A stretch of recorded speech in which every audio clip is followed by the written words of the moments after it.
Earlier this year, WW and I traveled the country on a tour for wellness. Are you ready to activate your vision? Now, being and staying well is more important than ever. Welcome to WW Presents Your Life in Focus, a vision forward, the virtual experience. Hello, everyone. Hello, around the world.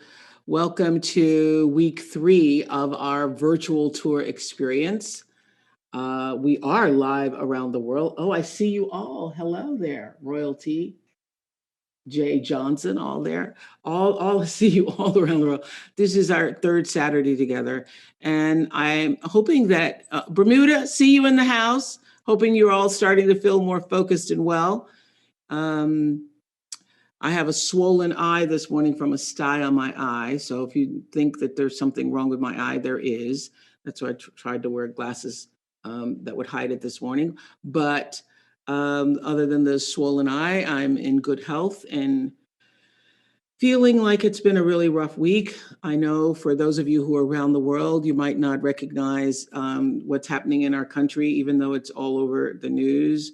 There is a lot of unrest. And I think rightful unrest, actually, based upon what we all saw this week. We literally witnessed on camera a man's life being snuffed out before our very eyes. It's an image that I cannot get out of my consciousness. And I just think that this is a wake-up call for all of us, particularly in our country. You know, Ralph Ellison, who wrote The Invisible Man decades ago, said that when people feel invisible long enough, they will lash out at the world to remind them that they exist. And that's exactly what we're seeing.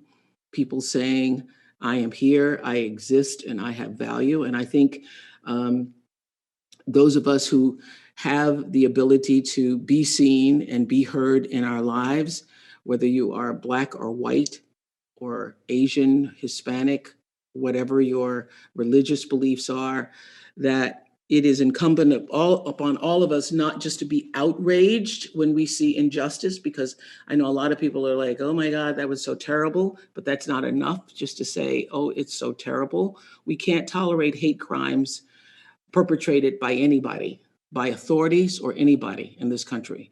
And until we're all willing to speak up and say, that will not happen on my watch, we're willing to do the work that says that we're going to daily dismantle in our own way, in our own world, all the constructs of injustice, things will not change. But so I have a heavy heart, but I'm happy to be here with all of you today as we try to move forward, because that's what we need to do, is to move forward. It's wonderful to be able to stay connected to you. After each experience, we are so gratified to read your posts on Facebook and YouTube and your texts and all your comments on Zoom. So do keep those coming. After last week's conversation on connection with renowned couples therapist Esther Perel, Fairy Gada, I like that, Fairy Gada, posted on Twitter that she used the tricks and tips that we shared, and she says, it worked like magic. I'd like to know what that magic looked like, Fairy Gada. And she said, my relationship with my husband has come to a new level. The little complaints that I had have automatically vanished. So that's a good thing that happened from last week. And Teresa texted us to say that after our first experience on Focus, that she started doing yoga 3 times a week. She said she took long breaths, reminded herself that everything she's going through is preparing her for the next moment. So yay to you, Teresa. That's exactly it. And how much do we love this? Bobby from Facebook said that the release of tension last week brought her to tears. I think that was that moment when Tracy Ellis Ross was telling us to go, okay. She said she needed a lot of deep breaths. And I have to say, I needed a lot of deep breaths myself this week.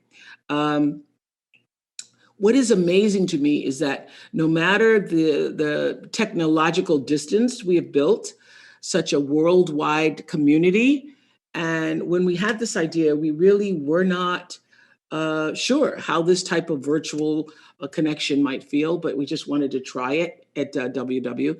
And it so delights me that in just the first 2 weeks that nearly 2 million of you have joined us so far. It's like the world's biggest virtual studio from WW, which you can now sign up for around the world. Based on all of the comments, there were 2 big takeaways, I think, from last week. Number one, the question isn't always, am I with the right person? It's also, am I being the right person? And number 2, whether you're with someone or you're alone, social distancing doesn't have to mean social disconnection. Were those right for you all too? Yeah. Not just am I with the right person, but am I being the right person? I thought that was my big takeaway, and that kind of pulled me up a little bit. So this week we're talking about adapting and developing the tools that will help you build a stronger, more resilient self. And one of the things that I have come to learn in my age and paying attention to life is that whatever is breaking you down is actually here to break you open. So if you're feeling a little broke down, just wait for the breaking open. The breaking open will show up if you will be open to the breaking. Whatever is here to break you down is actually here to break you open. And the sooner you can make the shift to see how can I open, the breakdown becomes a breaking open. So the shift is to see the possibility for the breaking open. And so you've heard me say this many times, those of you who followed me over the years, that every crisis, every disruption, every time there is a challenge, I ask, what is this here to teach me? And what is this here to teach us? Because I think about my individual consciousness, because my goal is to keep rising in consciousness and awareness and self-actualization for myself, and to help others do it. That's why we're all here this morning. And also to bring that awakening to the greater consciousness that is each of us. So what is this here to teach me? I'm asking myself that this week about all of the unrest and the sadness that I feel. And what is this here to teach us? That's the number one question. If you can ask that when whatever shows up in your life, the paradigm gets to shift so that you're not blaming the thing, but you're asking the thing to allow you to open. So change is what people fear the most, you know, because most people like being in their own box. You just like being in your own comfort zone. You don't like things to change. And adapting is actually how we're able to move forward. It's the only way to evolve. That's what we're supposed to do as humans, is adapt. And ultimately, um, our evolution to a higher way of being, to a higher consciousness, I think, is each of our purposes. That your purpose ultimately is to live out the truest expression of yourself as a human being. And as you do that, you evolve to what is supposedly your higher level of consciousness. So today we want to talk about how to adapt, how to accept change, and how to move forward. And moving forward means staying in alignment so that you are continuously in process with your authentic power. So I just want to stop and talk about authentic power for a moment. I discovered this term, authentic power, around 1989 when I read Gary Zukav's book, Seed of the Soul, which that is what it's all about. And he says that authentic power is when your personality comes to serve the mission of your soul. So it's when your personality aligns with what your soul came to do, because ultimately your soul came to earth to do something, and you are going to use your personality to accomplish what your soul came here to accomplish. So you're only authentically in power when your personality lines up with what your soul came to do. And when your personality aligns with what your soul came to do, that is, can't nobody touch you. Can't nobody touch you, because you are 1000% in the flow of yourself. So that's what we're all striving for, right? To keep that alignment, keep that alignment. Am I living in the flow of what my soul came to do? Am I using all of my talents, my skills, my gifts to line up with what my soul came to do? And when you're doing that, you're in purpose, on purpose. So last week, I touched on something I learned from Joel Osteen that was an aha moment for many of you. I heard from Elizabeth from Facebook, called it beautiful, and Sean from YouTube said it was able to lift her spirits a little bit too. This speaks so much to how you can adapt when you're in the moment. So if you weren't here last week, I said that Joel Osteen and I had a conversation, and he said that whatever follows I am is going to come looking for you. So if you're constantly saying, I'm so overwhelmed, I'm so tired, I'm so overweight, I can't get it together, that becomes your vibe, that becomes your reality. And that's literally what you're putting out into the world and what's coming back to you, because that's the number one law that's always working, is that what you're putting out is coming back. And so your life is actually how you see it. You see the possibility. You see, with faith of all you need is a faith of a mustard seed, what the Bible says. You shift to, I'm not so tired, but I'm getting my second win. Oh, I'm getting myself ready. And I am well, I am well, I am well, I am well. In this moment, I am well. So the I am is so powerful. Tricia from WW Facebook posted, I am perfect in this moment. I love that. Perfect in my imperfections, but loving the fact that I know and love them. It's what our very first tour in Fort Lauderdale, when Lady Gaga says that she has come to radical acceptance. So in a difficult time, decide, I am going to be in peace today. That is what I'm saying to myself, in spite of all the disruption and unrest in the world that is so easy to get pulled into it, particularly if you're watching the news. I am at peace. Being at peace is a position of power. That's when you can do the most, when you are at peace. It's hard to do the most when you're not at peace, when you're in disruption, and when you're in anger, and when you're in pain. It's hard to actually do and be the most effective. So let's dive into how we adapt and achieve authentic power. Jay Shetty is a former monk, and his podcast, On Purpose, is one of the most popular health podcasts in the world. He is now a life coach with 35 million followers who says he's on a mission to make ancient wisdom more accessible, especially right now. Don't we need it? And Jay, I love your definition of resilience. You say choosing what's right, what's going to push you forward, even in tough times. You say resilience is a muscle. And I think we all could use a bit of resilience right now. Hello. Hey, Oprah, I'm so grateful to be with you here today. And I just want to thank you for being such a conscious change maker in the world and guiding us through these tough times. You've been an inspiration in my life in more than ways than I can say. So just wanted to start with that. But you're so right that resilience is choosing what's right, what pushes us forward, even in difficult times. And I just want to say that everyone who is tuned in today, everyone who's listening, everyone who's going to watch the replay, you're all building resilience right now because you're choosing growth even in difficult times. You're choosing to listen, to learn, and to lead even in tough times. And when you make that choice, pain doesn't weaken you, it strengthens you. And that's resilient. Yeah, and I've often said this, Jay, too, that I so agree that pain doesn't weaken you, it strengthens you. And that when you can remember that strength over time, that strength times strength times strength times strength actually equals power. So those of you who've been through a lot of stuff where you say, and I've had these moments like, Lord, don't show me nothing new this week because I'm really strong enough. Thank you very much. Don't show me nothing new. But when you've been through it many times, you actually have power. Absolutely. Yeah, for sure. And I think that when we repeat, we always get this opportunity to repeat our good choices or to repeat some of our bad choices. And the more we get to see, as you were saying, that strength accumulating, that strength accelerating, we start to recognize, let me make that choice one more time.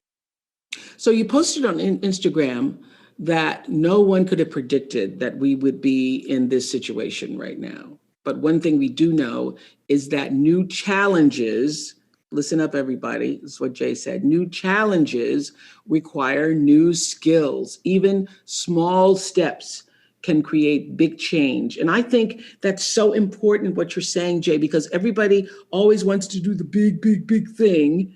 And I'm starting Monday, I'm going to do I'm going to run 5 miles instead of let me just run a half a mile. Let me walk a half a mile. So let's talk about that. What are some of the small steps that we can take now? Absolutely. And I've been there too, Oprah. So I know what that feels like to be in that position. And I believe we always have two choices, to escape or to elevate. And escape gives us instant gratification, as we all know and have experienced. And elevating gives us this lasting greatness. And so there are 4 simple things that we can do every day that transform it. And it come in the form of the acronym TIME, so T-I-M-E.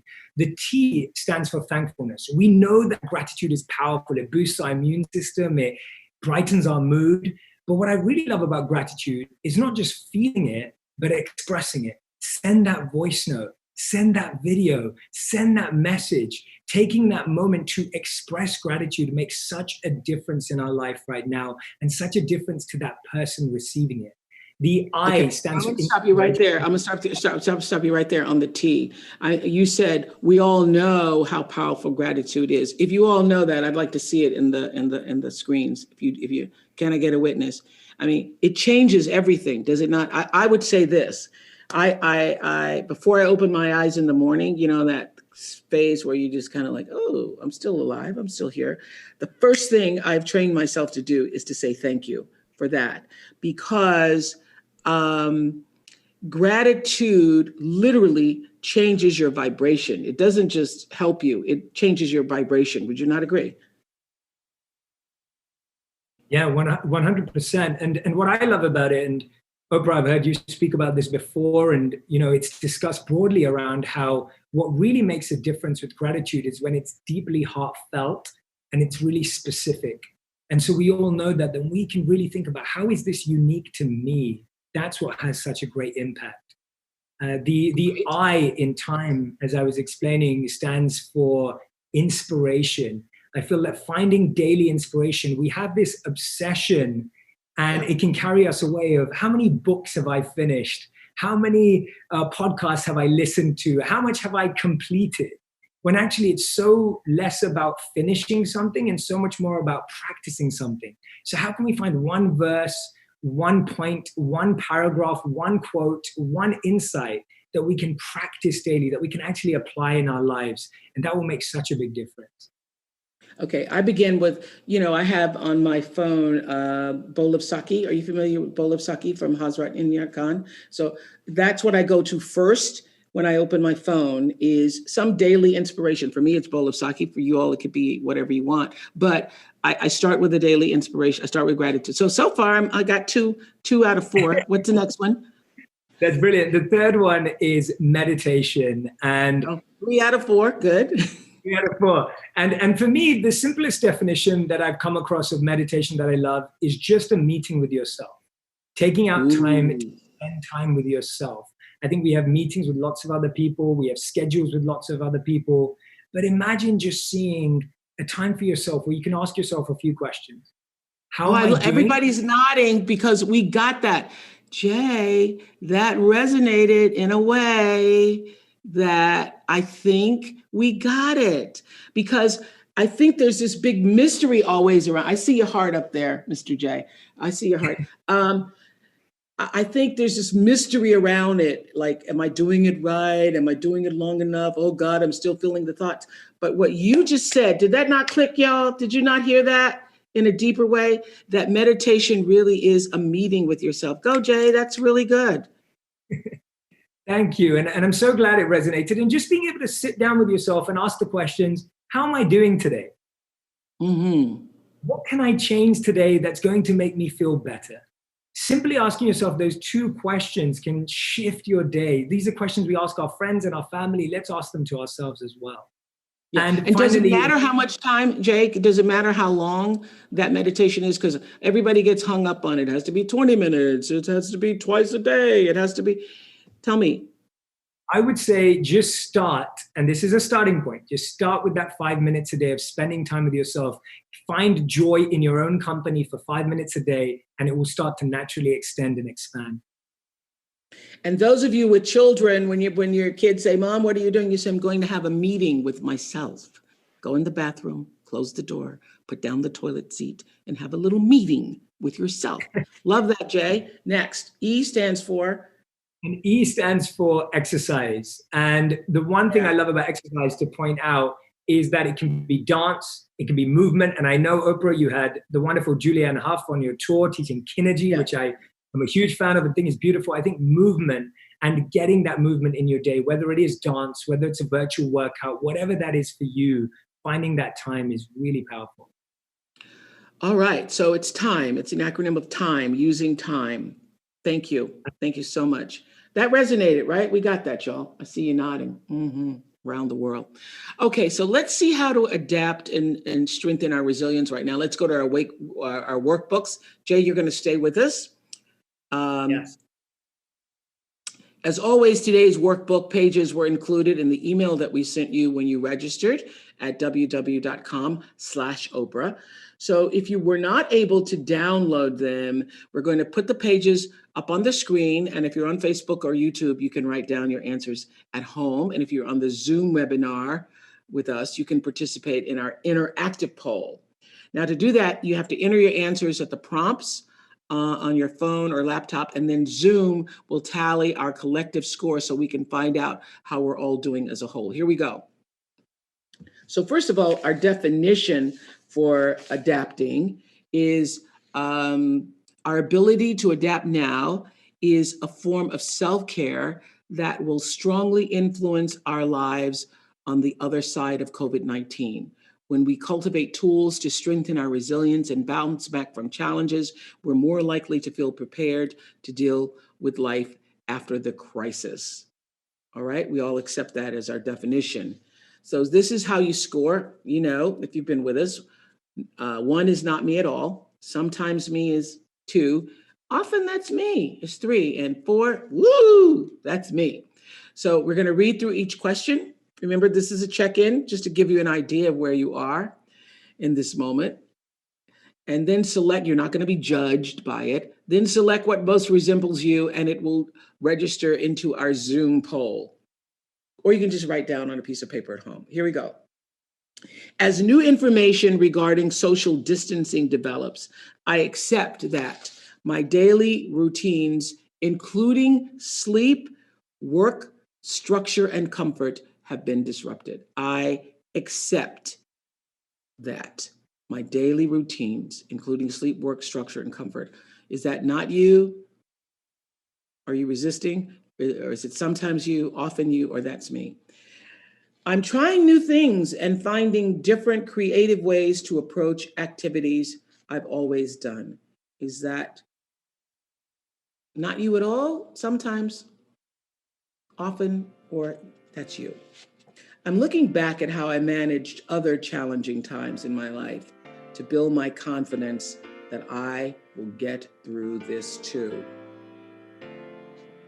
1, 2, 3, or 4. I'm finding ways to feel joy with friends and family. Is that not you? Sometimes you, often you, that's you. Whether living alone or with others, I am coping well with the changes in my social and family relationships. Is that sometimes you, not you, often you, or really you? Now everybody add up your score. Ooh, some really good scores here. Good. Ooh, good score. Oh gosh, y'all are coping pretty well here. Hello, Mr. J. Hartman. How you doing? What's your score? That Joshua? I can't tell. It's Champ, I think is the name I can see from here. Okay. Okay, raise your hand if you scored 5 through 8. Our team is going to find you in our gallery here. I don't see any 5 through 8s. Nope. Okay, so keep your hand raised. Okay, no 5 through 8s. So 5 through 8s, I don't see anybody on the screen that's a 5 through 8. But if you are a 5 through 8 out there, oh, is that an 8? I see an 8. Please, I see you an 8 in the corner in black, raising your hand. Is it Lakaba? I can't tell your last name. That's great. Do you all see number 8 in the corner there? Hi, Oprah. There you are. Okay, hi there. Tell me your name. My name's Kitu Mezi.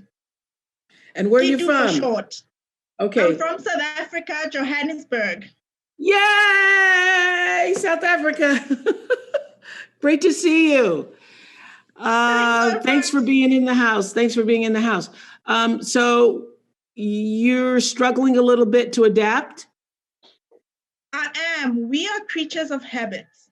And when you go to work, South Africa are creatures of office hours. So the whole work from home, flexi hours thing, it's a very new thing and it's caught us completely off guard. So I am struggling a little bit with working from home and having flexi hours and just not having the normal 8 to 5 and doing your normal routine every day because I'm a creature of routine. Okay. All right, Mr. Shetty, what do you want to say to South Africa? Kitu.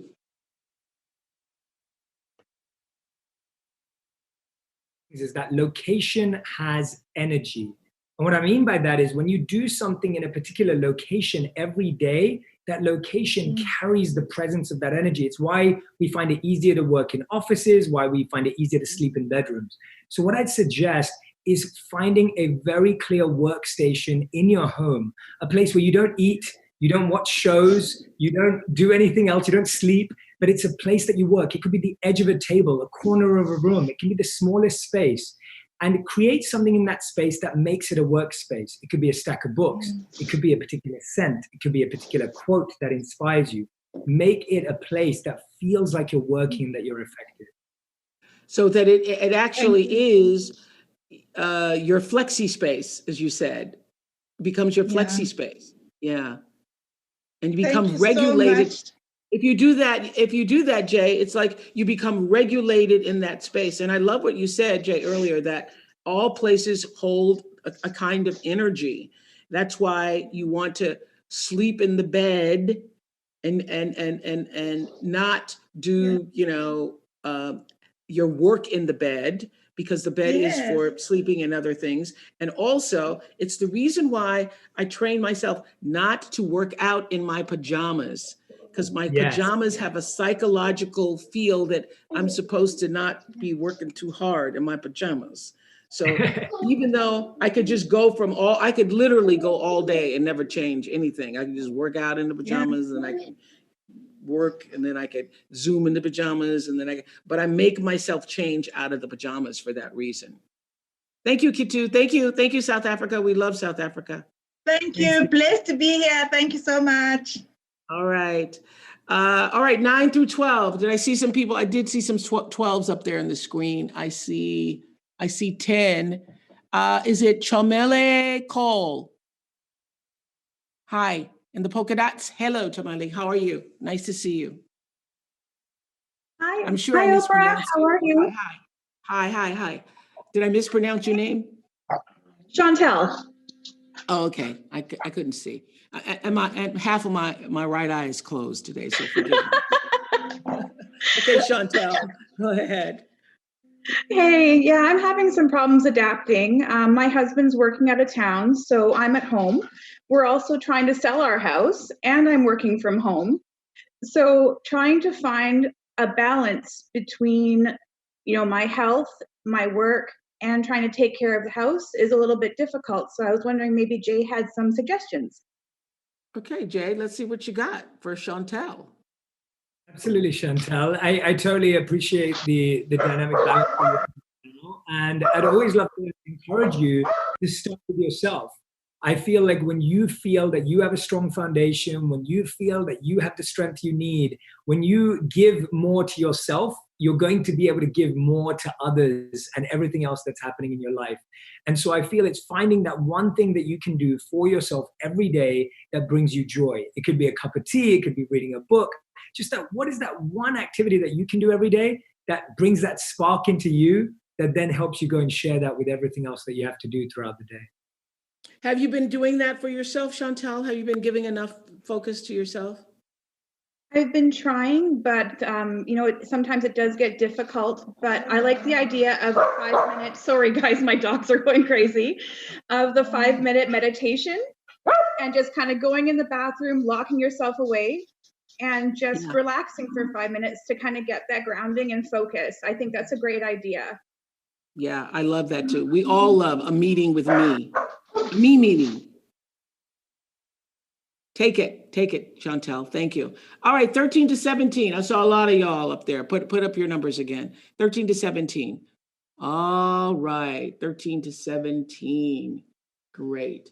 Is that Hope? I see you, Hope, right there. Hope in the red with glasses.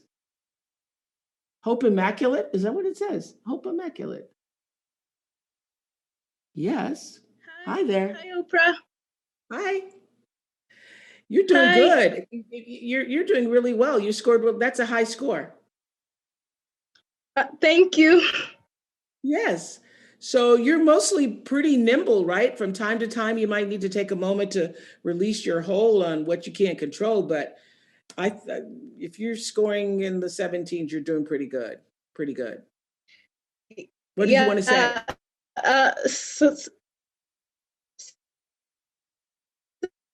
Sometimes it can get hard, but I'm trying to adopt.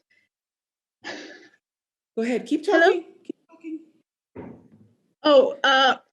Sometimes it can be hard, but being a student in the university and the university being closed and not hearing from our lecturers, you just have to find a ways to adopt and study as much as you can.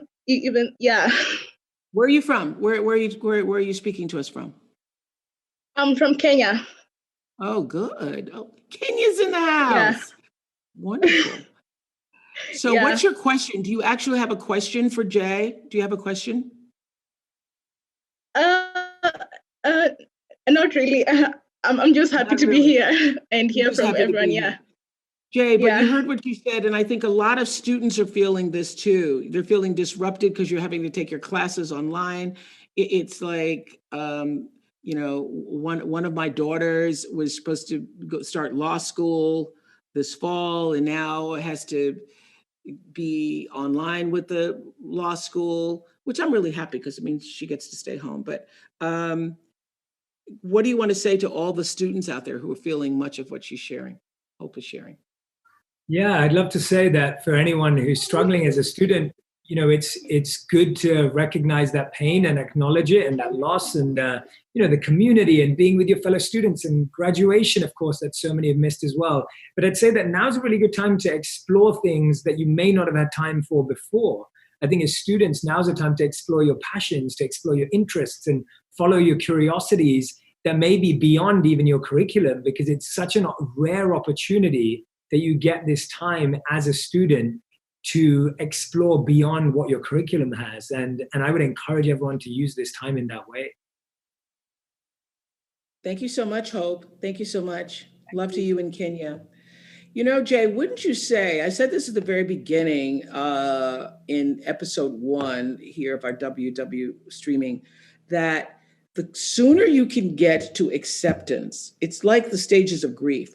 The sooner you can get to acceptance and not resisting what is, but just acknowledge and accept that this is what it is, that the easier it is just to move forward. You cannot get to where you want to go as long as you're resisting where you are.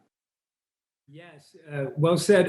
As long as we're lost in the what if and not in the what is, we can't make any changes. And our mind is constantly creating a dialogue of what if this, what if that, what if this, and we get lost in what if. Whereas if we go, what is happening?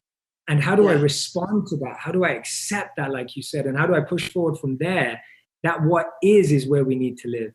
Yeah, what is and not what if. I love the way you put that. Flexibility. Okay, those of you who are scored 18 to 20, you doing all right? Doing all right? Yep.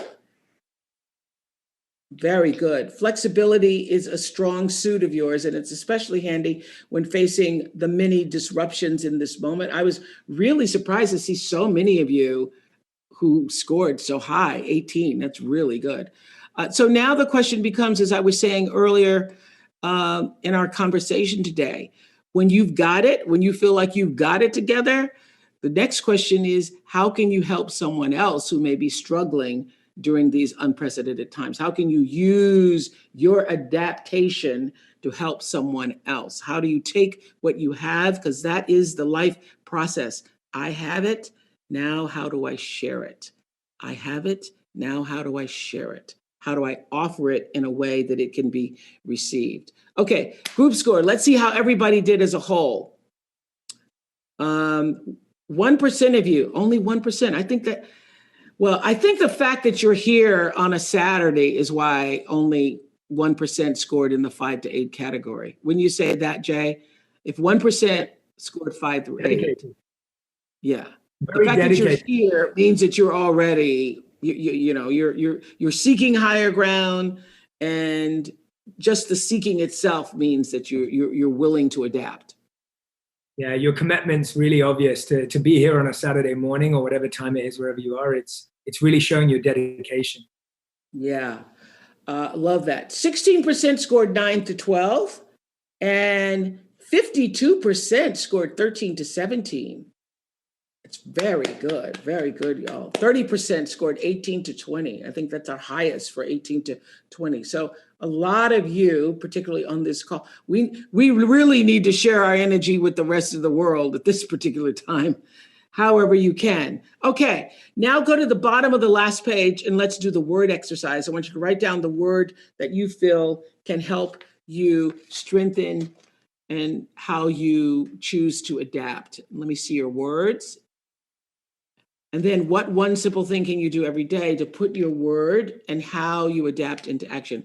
Oh, set aside. I like that. Patience, gratitude, focus, looking at all your words. Grace. Don't you love that word, grace? I love that, Michelle, that you chose grace. Always looking for a moment of that. I am fulfilled. I think that's Jonathan Champ. Is that Jonathan Champ? Jonathan, what's your word? Good to see you. Okay. So now we're going to talk to Denise. And Denise has an extraordinary story. Hi, Denise. Hi, Oprah. So tell us what's happening with your story. Well, thank you for having us. We are so grateful to share our story with you and with your audience. We are living in a house quarantined. This is we like to say our blended family of exes. I am living here in Vermont. We were living in New York City, and this is my son, Jalen, and this is my ex-husband, Jordan Fish, and so you're living in a house with your ex-husband and his wife, and her kids and her ex-husband. So we decided once New York City became really the epicenter that it would be best for all of us to leave. Wow. Hi, everybody. Hi, family. Hello. Hello. Hello. Oh, good. So you're with your ex-husband and his wife, her children, and then her ex. And how's that all working out, y'all? It's going really well, actually. We better than ever expected. We had never really all spent time together before, and like so many people are experiencing in this crazy world that we're living in, divorce typically brings a lot of divide and hate, and we have never all really spent time together. We've collaborated as parents and co-parenting, but we felt like when you get divorced, you have to put your children first. And that's what we all did here when New York City became the epicenter. And so we've been living here together for about 3 months. We're having family dinners every night, and we are trying to collaborate and to work together. And so far it's going well, although, you know, there's challenges like many other people are having, but we're doing the best that we can living here together.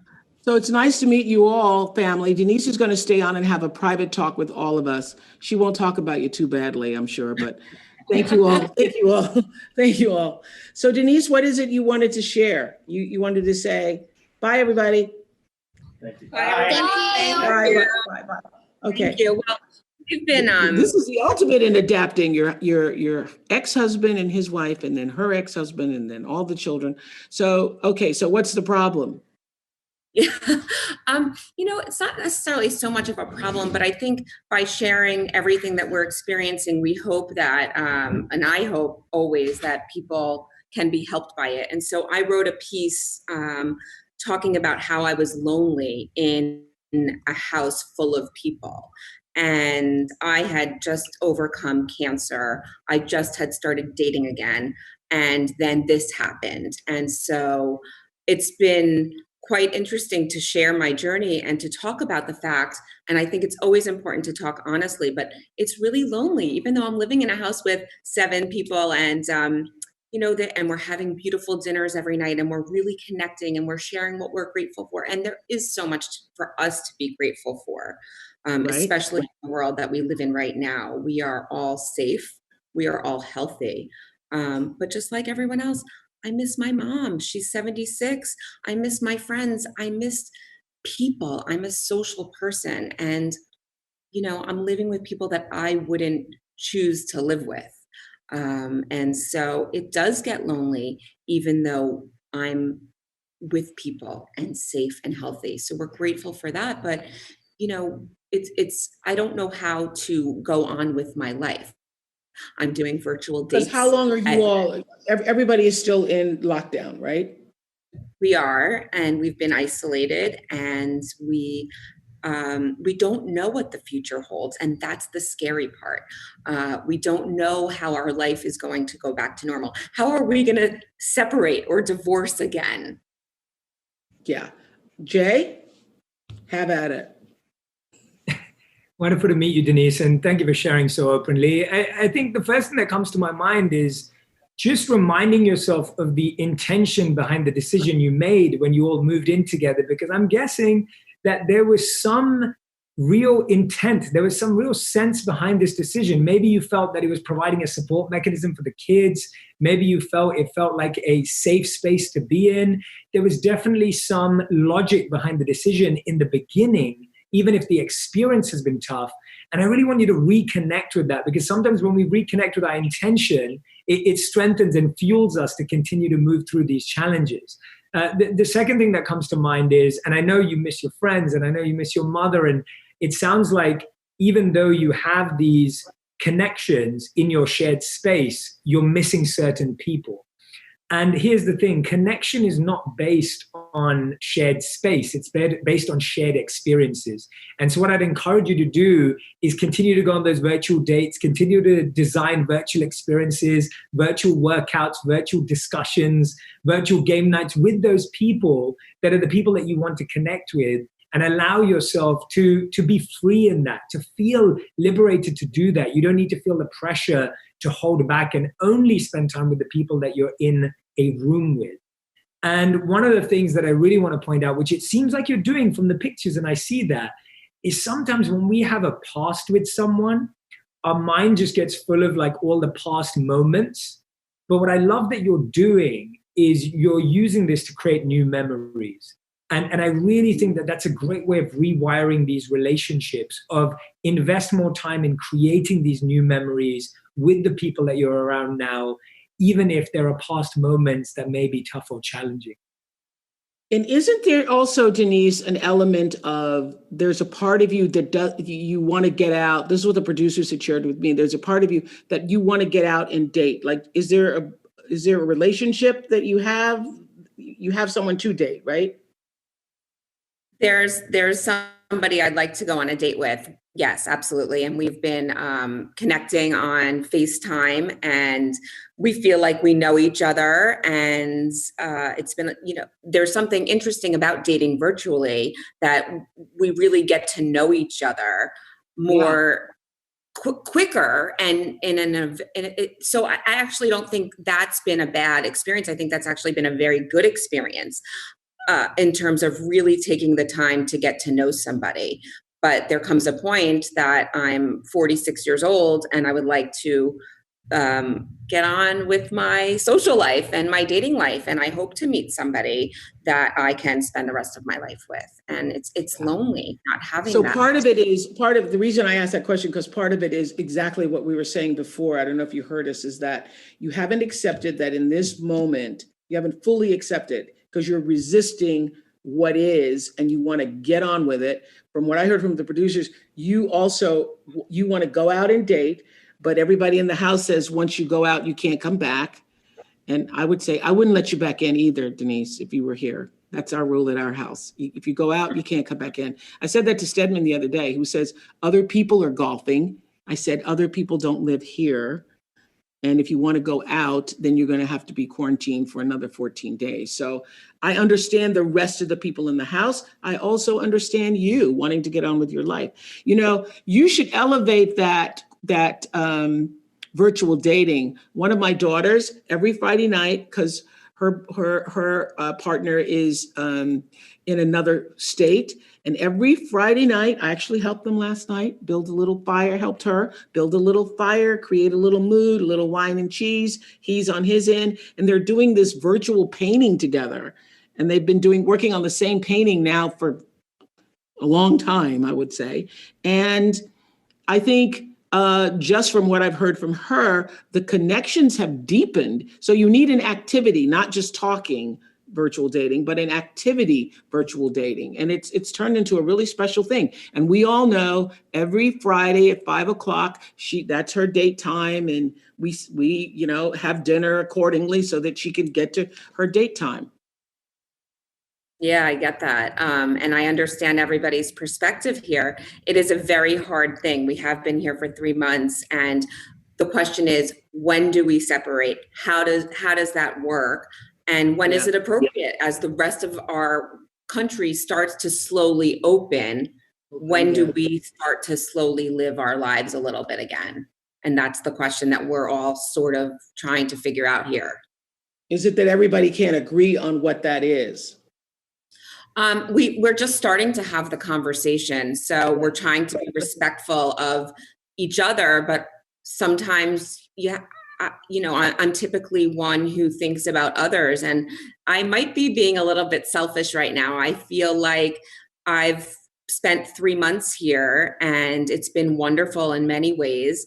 And I think we've taught our kids the most incredible life lessons and how to adapt and how to be together and how to live happily divorced in ways that works for everyone. But I think it also has to continue to work for everyone. And I think that I don't live in fear. I am a cancer survivor and I went through a 4-year battle, and I don't like to live in fear. I like to live responsibly and smartly, but I also like to enjoy life to the fullest. And obviously we can't do that right now, but I think that there are ways to incorporate and bring real life back with social distancing, with masks, with gloves, with taking a little time apart and coming back and being as careful as we were before. I think you all are going to figure it out, because right now, I mean, when we saw your whole family there, the X's and the X's and the X pluses, you become a model for the rest of the world. And the fact that you all were able to do that, it goes back to what Jay was just saying earlier. You need to give yourself credit for what you've already accomplished. Give yourself a round of applause. Can we give Denise a round of applause, you all, for what you've already accomplished? And I'm going to come check back in a week to see what happens in that conversation, because you all are some smart people who figured out how to make this work. I know you're going to make it work going forward. Thank you so much.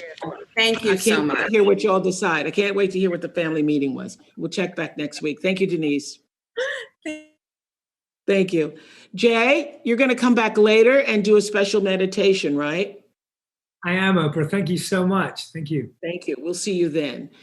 Okay. Each week I tell you WW has a text number, and I know you probably think we're not reading your notes, but we are. We're reading them all. In fact, that's how we met this week's WW success story.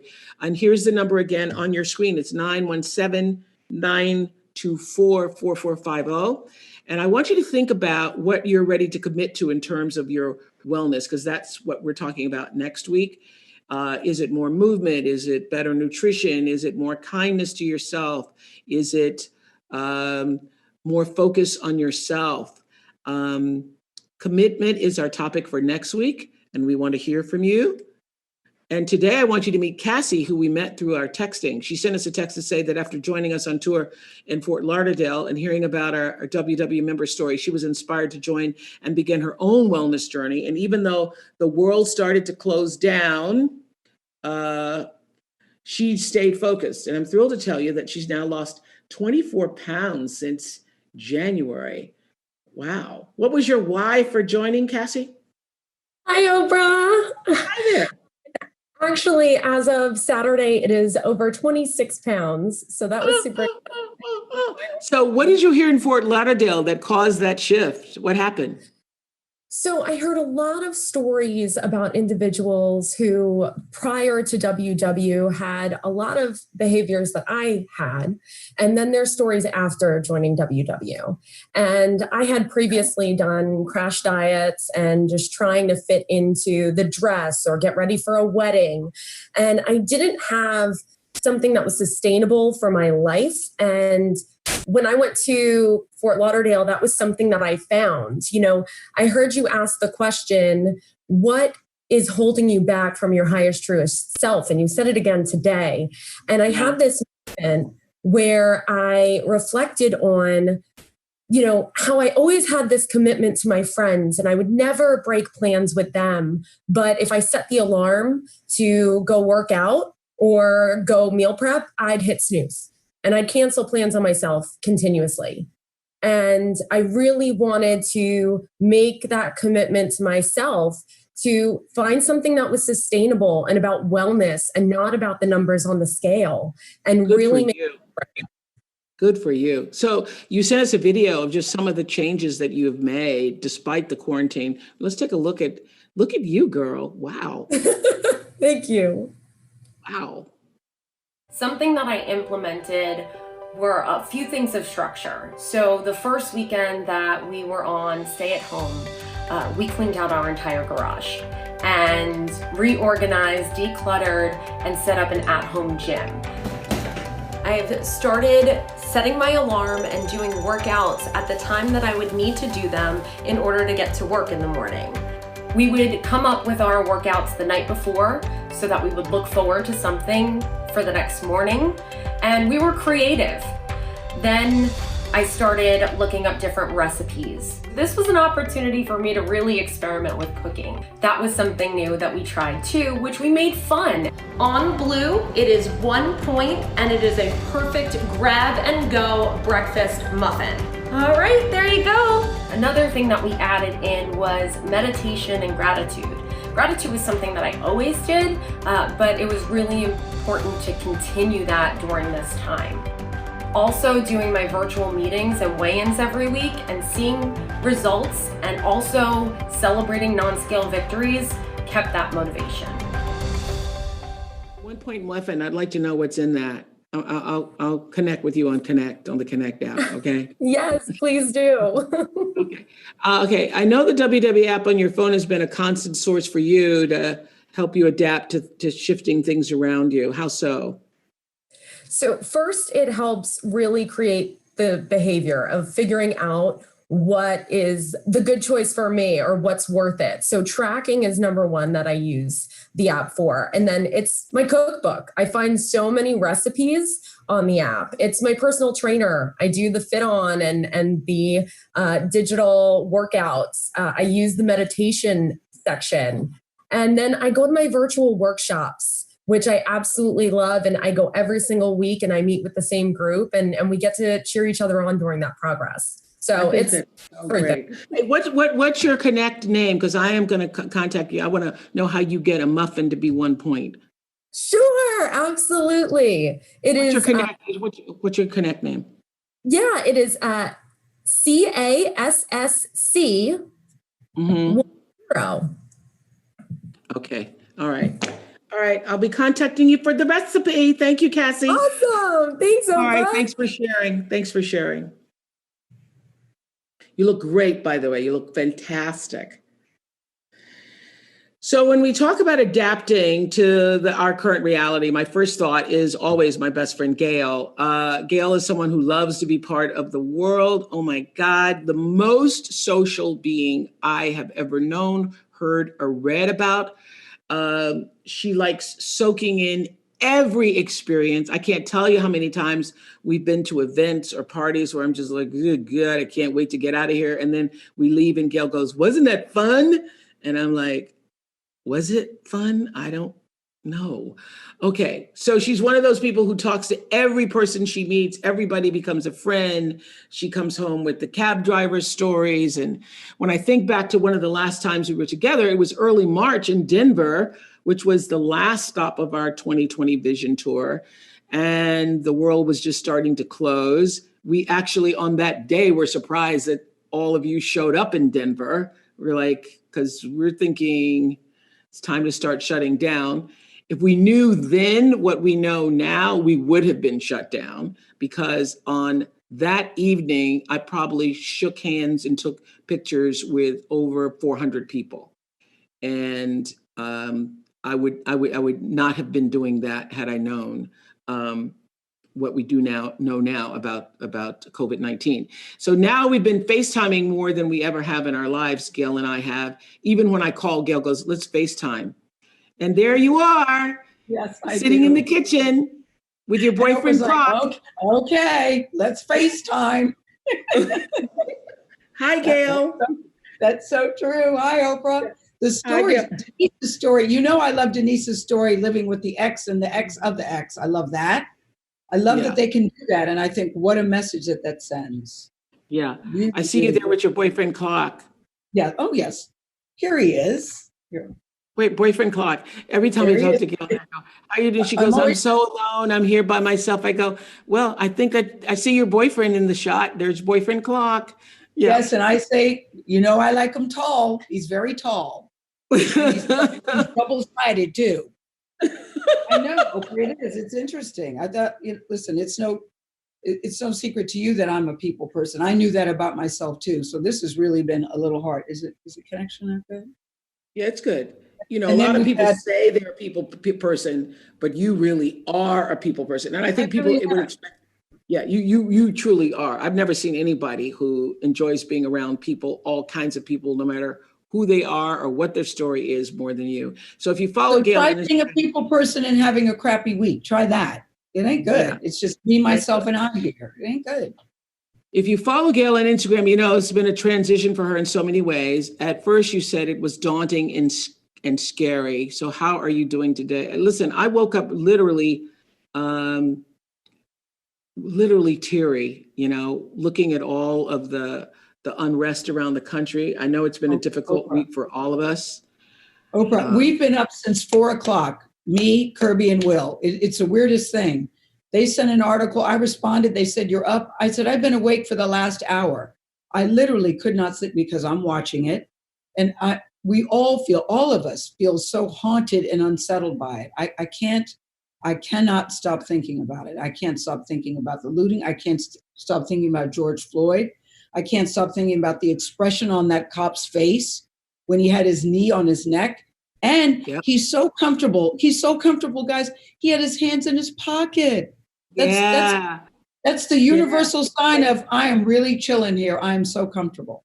Yeah. And so, I was shocked by the first video. I mean, the first, because you're the one who sent me the video at first, because you're like, have you seen it? I said, oh, I've heard about it. And you said, no, you have to see it. So I was shocked when I literally was just like stunned, because you can't believe you're watching. It's like someone being choked to death in front of you, and you see the life seeping from them. So you're shocked by that. And then when I saw the video from the other angle of the two police officers holding him down at the same time that he is being choked to death, I that's the one that sent me all the way over. Me too. You had a moment on CBS on the air. I remember you telling me afterwards that you thought you were going to lose it. I did think I was going to. I was trying very hard, because we are CBS, just the facts, nothing but the facts, ma'am. You don't show emotion. We're not there. People don't want to hear your opinion. I get that. And I wasn't trying to do that. But that story, coupled with the Central Park lady story, they were both in the same broadcast, very close together. Yeah, they were back to back. Preceded by Ahmaud Arbery the week before that. I mean, we've almost moved on from Ahmaud Arbery. How about that? That was a big story. We've almost moved on from that. And then we're just going to go on to something else. And I just said, this is just too much. It was just too much. And I did have it bothers me even now when I still think about it, when I still look at that video. And to know, Oprah, at the very end, he was calling for his mother who died, according to eyewitnesses, his mother who died 2 years ago. The most primal instinct that we all have in times of trouble, regardless of your age, he's calling for his mama. I mean, on the news, you said, I love that you said that as the mother of a Black man, it feels like, as the daughter of a Black man and as the mother of a Black man, it feels like open season on Black men. Yeah, and I know can't. It feels personal. It feels personal. It does feel personal. You know Will very well. You've known him even before he was here. So I think, Will, walking your dog Scott, who we all love and adore, could go left at any moment sometimes, I think. This is what happens. You're doing the most ordinary things, and you lose your life doing the most ordinary things. This Central Park lady calls, it shouldn't matter that he went to Harvard, but he's a Harvard-educated bird watcher. That could have turned into something. So you should see me go, I wear my T-shirts that have college logos on them, and I wear a colorful bandana. Even though I said, well, he wears a colorful bandana, and I know that there are a lot of white people probably around the world who don't even understand the depth of it, because it isn't just this one thing. And the reason why you're seeing what you're seeing with the unrest in the streets is because people have felt invisible and unheard. And unheard. And when you feel invisible and unheard, it sends the message that you don't matter. Don't matter. And so I do not know a Black man period, any status, including of Stedman any Graham, status. who has not been profiled. I do not know a Black man who has not been stopped at some point, including Stedman Graham. And that's what Gayle is talking about. You're a Black man, you have a Black son, you know at any time. There's no Black mother who hasn't had the conversation with her son about making the adaptation to when you are stopped, having the right demeanor and the right behavior, and, you know, going into that, whatever is necessary to keep yourself alive. But when you look at that videotape, he did all of that. Thank God for the videotape. Listen, if there wasn't a videotape in the Central Park case, in this case, in the Ahmaud Arbery case, people say, well, it's better. Racism isn't better. Racism still exists. It's just now on video. And I think that's why it's painful, actually. It's extremely painful. The difference in this case, particularly painful if you are a Black person, and also if you, the mother of a Black son, because I know when I saw you break down that you're thinking about, this could be my own son. And I know you had a conversation with your son, Will, my godson, when COVID-19 first started and he was going out to walk his dog, and Will showed you his mask and you said, it was Black, it was all Black. And I said, that's a little scary. It could look menacing. He said, but what difference does it make what color my mask is? I go, Will, it makes a difference. It just does. It makes a difference. And so I know he was a little irritated by that conversation, but, you know, cut to Central Park, cut to Ahmaud Arbery, cut to George Floyd, you know, and that's why, but I said this is what I was saying to them this morning, Kirby and Will. I feel that this is different this time, guys, because white people are speaking out. For the first time, I see white police officers saying, oh no, this is wrong. You never see that. And Will goes, well, that's because you had a breakdown on TV that you feel that people are reaching out. I go, number one, it wasn't a breakdown. I was just making a comment. I don't like to call it a breakdown. I like to call it Oprah. I had a moment. He had a moment. He said, but you know, when I'll feel differently, when I don't wake up feeling anxious or don't feel sad or don't feel frustrated, I'm worried about him because he's really, like everybody, Black men in particular, are just really worried about. No, actually, I'm going to call him. I'm going to call Will because he said, you know, can we talk about? You should call him. He said, let's talk about what's going on this week. So let's talk about the quarantine. You've only been out 3 times since March. Yes.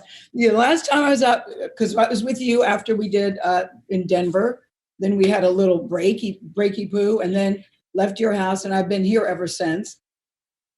And in New York, where we are in the epicenter, you're like, it's like a friggin' petri dish here. And so I'm afraid. And you said to me, and I said to Kirby, Auntie O is ridiculous. She thinks that that I might need professional help, that I'm becoming an agoraphobic. And I go, that's so ridiculous. And Kirby goes, well, what do you think agoraphobia means? Well, someone who's afraid to leave the house. And she goes, I don't see myself like that. I just feel that because I'm healthy, not you don't you don't think that the fact that you haven't been able to go outside, you've now been out 3 times, right? 3 times in, you know, over 50 something days. Yep. And when I do, I scurry out and scurry right back in. And, you know, because I go, oh, there's a lot of people out here. Let me get on home. And, you know, I don't want to be that, but I feel myself changing because of it. And I don't like that. I don't like that. And how do you feel yourself changing, Gayle? That I'm afraid. I was never afraid. And certainly never afraid of people. But you know, the only way you can get this is by human contact, whether it's a touch, whether it's, you know, talking to someone and the vapors in the air. That's the only way you can get it. And so I'm just very cautious about who I'm around, who comes into the house. It's a very, you know, it's just me, Alexis, and Anita, who does my hair. You know, I'm thinking it would be great to come to California. Asking for a friend, like if there's a guest house that I could stay in and bring Alexis and Anita, just asking for a friend. Because I was just thinking, there's nothing I could do that I couldn't do in California that I can't do here. And we don't know when we're going back into the studio. But we'll see. Well, you're welcome to come here. You know, we've been talking about this, about you. It's a lot to ask, Oprah. I know that it's a lot to ask because it's equipment. You are welcome to come here. with Anita and Alexis. I know I've known Anita, you're a hairdresser for a long time, and Alexis. I think that would actually help you coming here because we're outside every day, Gayle. I know. And the birds. I know. I look at you We're guys outside every day. You can join our walks in the morning, and then you can quarantine for 14 days, which we'd all be happy to do. But the other day, Oprah, you said, "Listen, I see people putting up all the people putting up things in the window saying, 'Go, Gayle, go, go. You should go.'" Yep, you should go. You should come here. I have to work that out with CBS. We'll see. But I'm more open. You should to come it. here, and I'm telling you, you would change just being able to feel like you could go out there. You have to be quarantined for 14 days now. We will put you in the guest house. I know. I saw Stedman. I'm going to call Stedman and get some tips on how do you go through quarantine. We will drop your food off at the door, and we will. Yeah, because even though you've been in your house for 14 days, what it takes to get on a plane and get here, you would have to be quarantined for 14 days. But then after 14 days, you are free to be. You should do that. That's dicey. But the other day, Oprah, you got to me when you said, "I made banana pudding." I go, "Banana pudding with Nabisco wafers, with custard?" Did. And then you said, "Yes, from scratch." From scratch, because I'm trying new things. That's why I scored 20 on my adaptation, because I'm trying new things. Oh, you did 20? What do you think I got? I did the test too. What do you think I got? I didn't get 20. 5 to 8. 20. No, I'm only kidding. I think you probably got. I think you probably got 13, 14. I got 15, 16, which means you're mostly nimble. But from time to time, you might need to take a moment to release your hold on what you cannot control. I thought this was pretty spot on. Yeah. I thought that was really good for me. Really good for me. Yeah. Because I got 4s most of the time.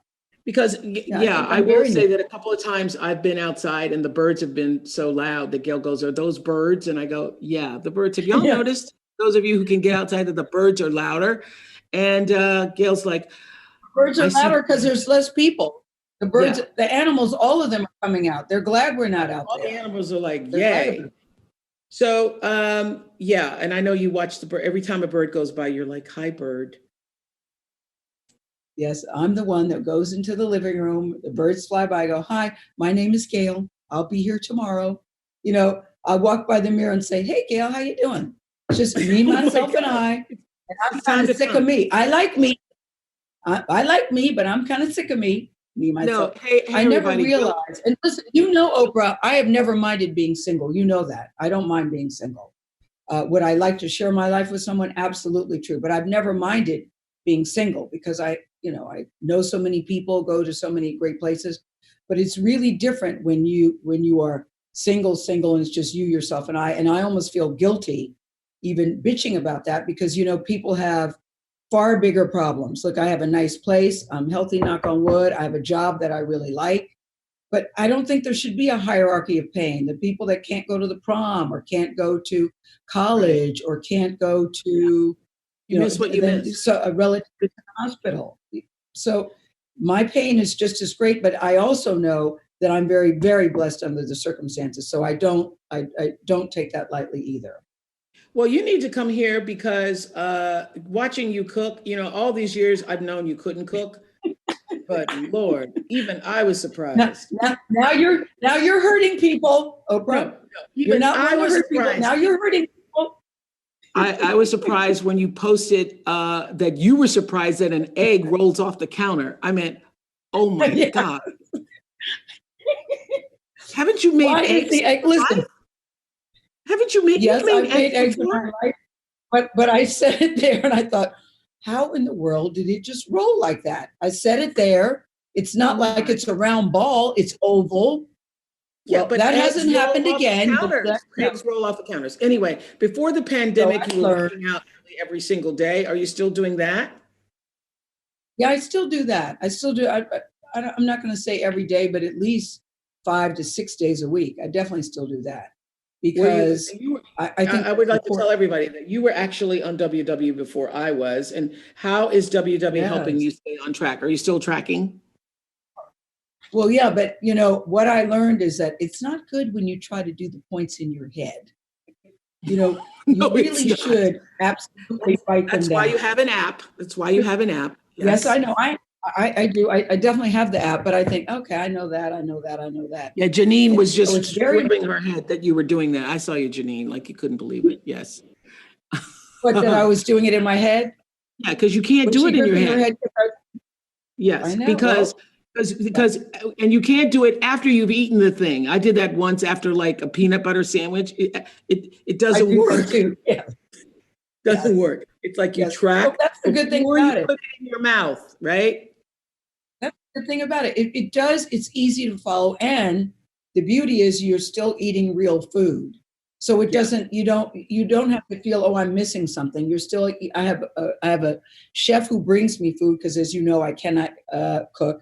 I got him from Derek. You know Derek. You're Derek. Your makeup artist told me about Chef Jamoke Jackson, who I talk to him every Saturday, and we go through a little menu, and he drops it off on Monday to take me through the week. Because even when you get frozen food, even good frozen food, after a while, I know you're shaking you're doing your head like dog head, like what? What frozen food? What is that? No. So even when you have great frozen food, it still feels like frozen food. Yeah. I know. And my banana pudding is only going to get better. I can tell you that. I made my first one. It was literally, I had the best scene. I'm going to probably post it eventually when everything dies down. It is that everybody was in the kitchen and the whole dish was empty, and Stedman had taken the last piece and the girls had spoons trying to scrape the bottom. So I guess it was pretty good. And listen, did you make the meringue from scratch? I made the meringue too. So guys, this is a funny thing. When you do banana pudding, you don't count points. You just don't. You made the meringue from scratch. Add up the points for the banana pudding. It's so ridiculous you can't even. So I had one bite of it. It's just you just can't account for the points in a banana pudding. You can't excuse yourself on that. So there you go. And that's okay. And I would have 2 bowls, maybe 3, and then I'd be done. Well, it reminded me of the time we were at Maya Angelou's house, and Maya Angelou had made a banana pudding in the day for dinner, and that we were in separate parts of the house, you and I, going to the kitchen at different times of the night, eating that banana pudding, and by the morning there was no banana pudding left. So I know you've been keeping yourself Oprah, busy. What? Hey, Oprah. But Oprah, just for a second, don't you miss Maya during times like this? I really do. Oh my God.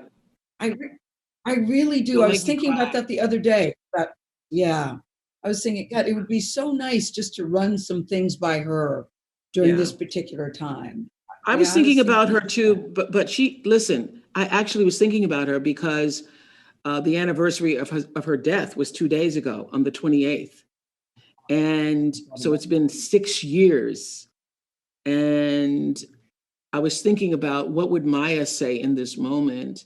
And then I realized that Maya has been through this so many times. She was there for the original takedown of Martin Luther King. Yeah. And Martin Luther King was assassinated on April 4th, which was her birthday, which just destroyed her. So anyway, been thinking a lot about her. As a co-host of CBS This Morning, you've literally had to bring your work home with you, broadcasting from your apartment every morning. I like seeing little pictures of Will and Kirby behind you. While so many experts, are advising limiting the amount of news we consume right now. So how are you able to stay mentally well while you have to intake all of that? That's what I don't get. Well, you know what? I know. Well, I'm not limiting my intake of news. I probably should, but I'm not. I am a true blue news junkie. The first thing I do is turn on the TV. The first thing I do when I get home is turn on the TV. I have 11 TVs in every room of my house. I really do like to know what's going on. But I mean, even Will said to me the other day, I can't even watch the news anymore. He said, I watch the eye opener and then I just can't take it in. And I get that. Because it is too freaking much. But I do think people should stay informed. You should start in the morning. Hopefully at CBS This Morning, you have a lot of options. Of course, I hope it's that. And then I would just do periodic check-ins if I was a person that wasn't on the news. just so you know what's going on. Like today is a space launch, maybe, depending on weather, knock on wood. They're still, of course, rioting in Minneapolis. There's unrest.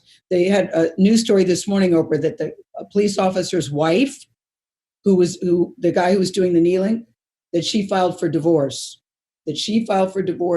And she is expressing her sympathy to the Floyd family. I just thought that was very interesting. That's something. That's humanity showing up. That's some humanity showing up. Yes, I mean, she was saying how it bothered her. But I do think you need to be informed. But I understand. Bless you. I do understand why it's too much for people. I get it. But this is what I said at the beginning, and I feel this is true. This is a moment. I feel that this moment is different than all the others because we saw it.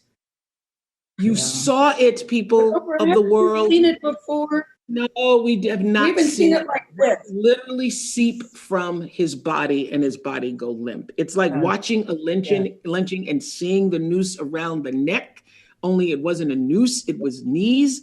You literally saw the body go limp in real time.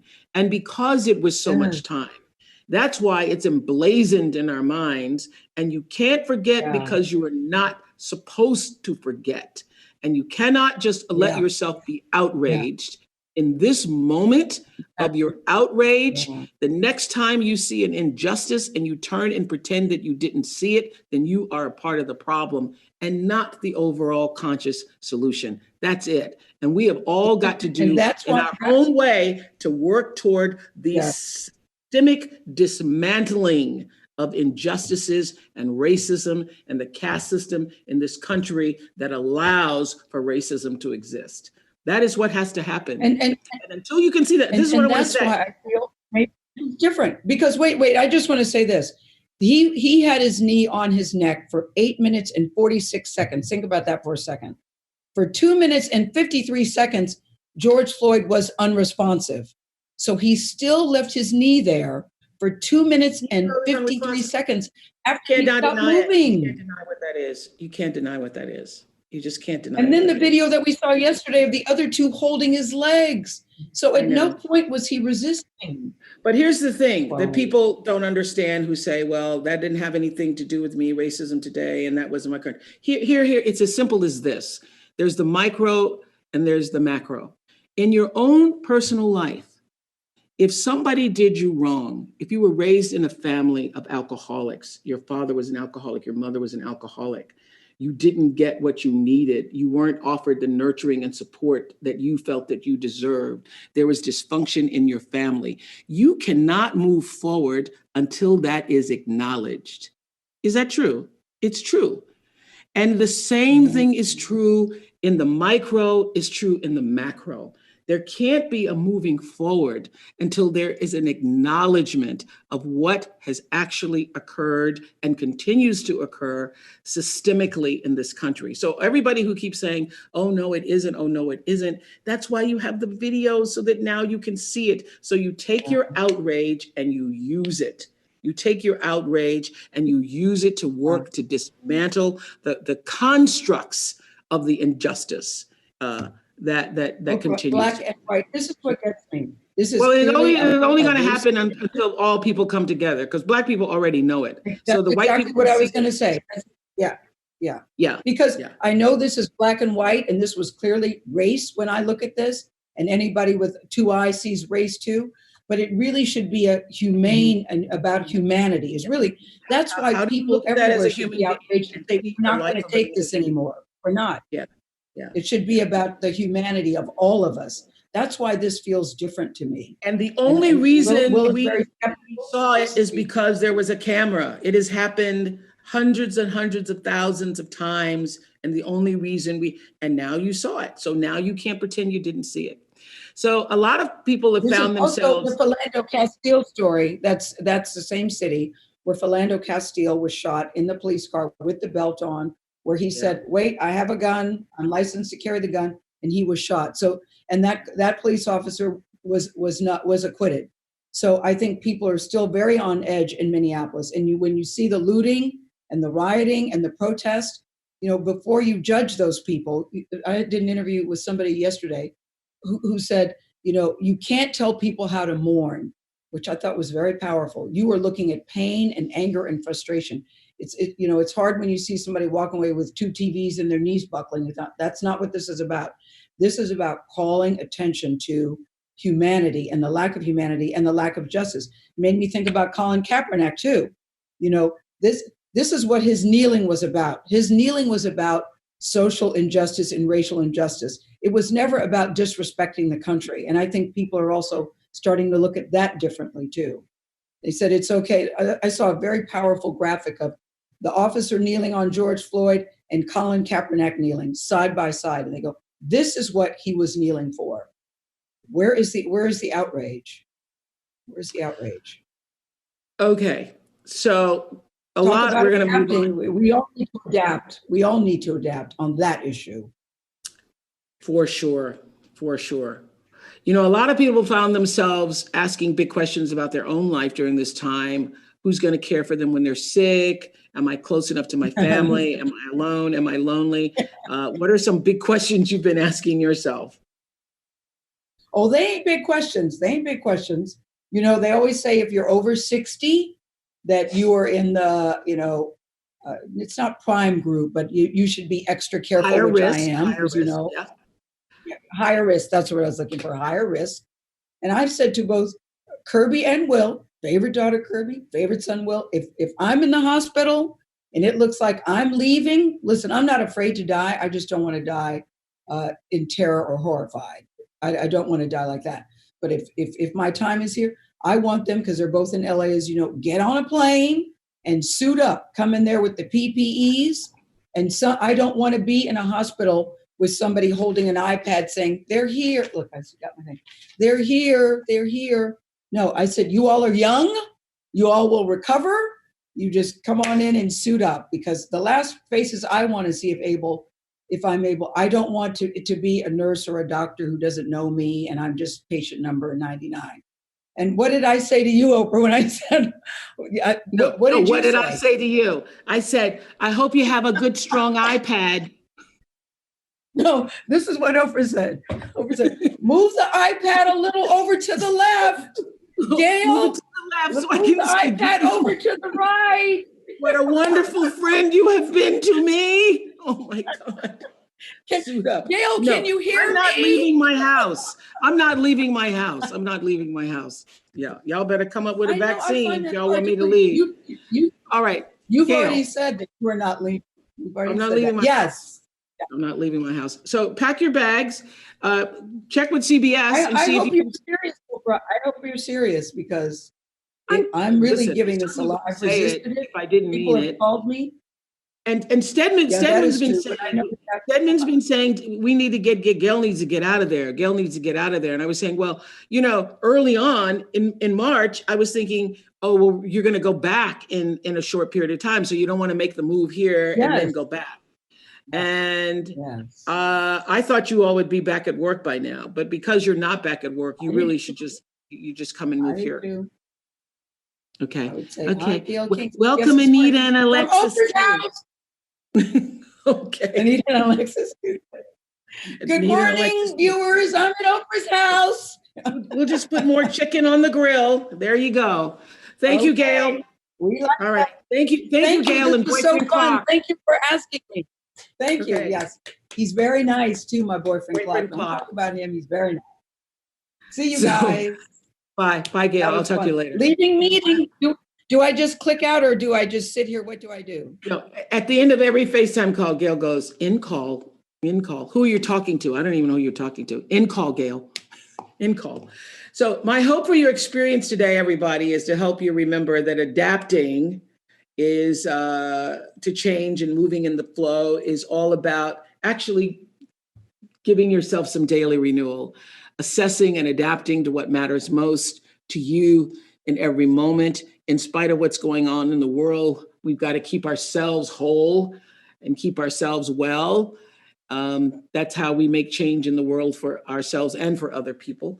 So taking slow, significant steps, creating momentum until you feel your own flow, carrying you in the right direction. What I was saying earlier about authentic power, I live by that. Am I doing authentically what I'm supposed to be doing in this moment? Constantly asking yourself the question, does this feel right? Does this feel right? Is this right? What lies ahead remains a mystery, I know, for all of us. And as you were saying, Denise, not knowing what the future is going to hold, but we all, we're shaking our heads with you, Denise, when the fact that you could come together with all the X's means that y'all know how to figure it out. But the truth is, the miracle for all of us is that we do get to keep moving forward, that we are resilient, we are adapting, because that is what humans do. So I thank you for being with us. I hope that we can all take this time in what's going on in our country, and those of you who are not in our country, who are sharing with us from around the world. We need your thoughts and your prayers, and more than thoughts and prayers, we need to figure out what we're going to do to make it better, because we can do better and be better. I'll see you all next Saturday. Next week, Jennifer Garner joins us. So look for an email next week that'll have the new topic and workbook pages all about actively committing to our habits, our health and happiness. So bye for now. Jay Shetty's going to join us now for a special meditation that you can experience Monday on the WW app. Hope to see y'all there. Bye, everybody.